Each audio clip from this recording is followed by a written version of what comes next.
Kazakhstan کی جانب سے ابراہم اکارڈ میں شمولیت کا کہا جا رہا ہے اور امریکی صدر باضابطہ خود اس بات کا اعلان کر رہے ہیں کہ کازکستان ابراہم اکارڈ میں شامل ہو رہا ہے۔ اگر ایسا ہو جاتا ہے تو کیا یہ کہا جائے کہ کازکستان اسرائیل کو تسلیم کر رہا ہے اور دیگر اسلامی ممالک بھی کیا پھر اس کو فالو کریں گے، اس اقدام کو فالو کریں گے؟ جی، میں سمجھتا ہوں کہ یہ بہت اہم پیش رفت ہے ابراہم اکارڈز کے حوالے سے۔ کازکستان ایک اہم ملک ہے اور روس اور جو مشرق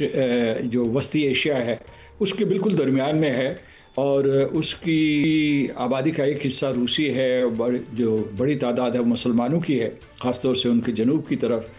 تو اس لیے یہ کہ اس ملک کا جو یہ اعلان کرنا یا شامل ہونا واقعی دوسرے ملکوں کے اوپر دباؤ ڈالے گا۔ لیکن میں صرف آپ کو یہ بتانا چاہتا ہوں کہ مشرق وسطیٰ کے اہم ترین ممالک سوائے سعودی عرب کے پہلے ہی ابراہیم اکارڈز میں شامل ہو چکے ہیں۔ مثال کے طور پر اس میں UAE ہے، عمان ہے، اس کے علاوہ اردن ہے، پھر جو بحرین ہے، اور جو ویسے جو افریقہ میں جو ہے موروکو ہے، سوڈان ہے،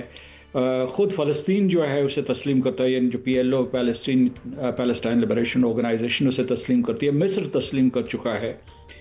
تو یہ کوئی ایسی حیرت کی بات نہیں ہوگی اور نہ کوئی اس سے غیر معمولی دباؤ بڑھے گا۔ علامتی طور پر یہ امریکہ کے لیے بہت اہم پیش رفت ہے اور اسرائیل کے لیے۔ تاہم اس کی وجہ سے سعودی عرب کے اوپر دباؤ پڑے گا، اور اگر سعودی عرب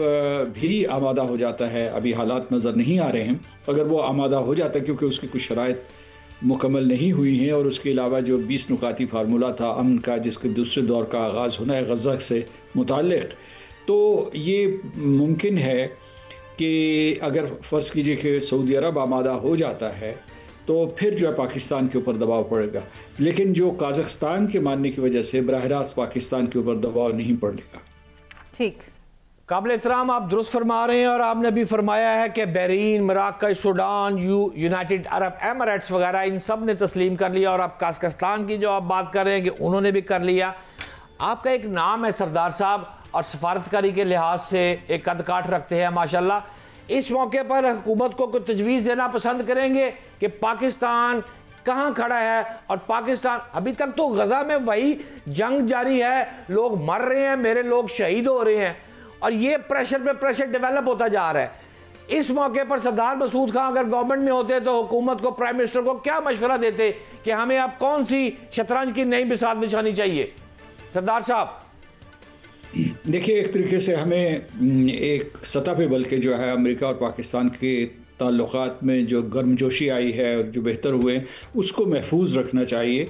اور کسی قسم کی کوئی غلط فہمی پیدا نہیں ہونے دینا چاہیے، کیونکہ اس کی وجہ سے ہندوستان کے مقابلے میں آپ کا قد کاٹ بڑھا ہے ساری دنیا میں۔ اس کے علاوہ آپ کی جو ہے بہت سی سفارتی فتوحات آپ کو نصیب ہوئی ہیں، میں عسکری فتوحات کے سے اوپر جا کے یہ کہہ رہا ہوں۔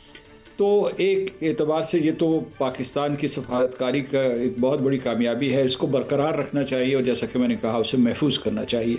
لیکن اب جو مناظر، جیسا کہ آپ بٹ صاحب فرما رہے تھے کہ جو مناظر ہم نے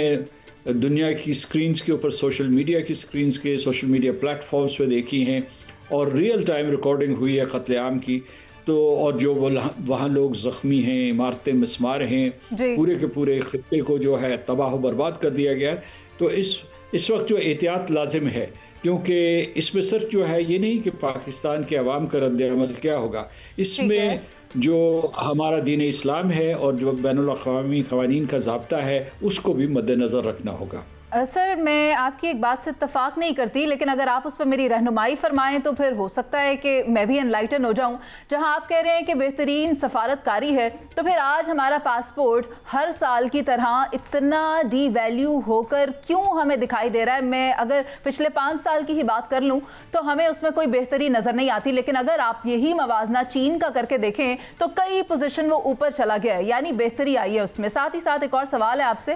کہ افغانستان کے ساتھ اگر ہماری ڈسکشنز فروٹفل نہیں ہوتی ہیں تو پھر کیا ہوگا؟ پاکستان نے اپنا موقف دنیا کو بتا دیا ہے کہ پاکستان سمجھوتا نہیں کرے گا اپنی سیکیورٹی پر، تو اگر یہ مذاکرات کامیاب نہیں ہوتے تو کیا ہوگا؟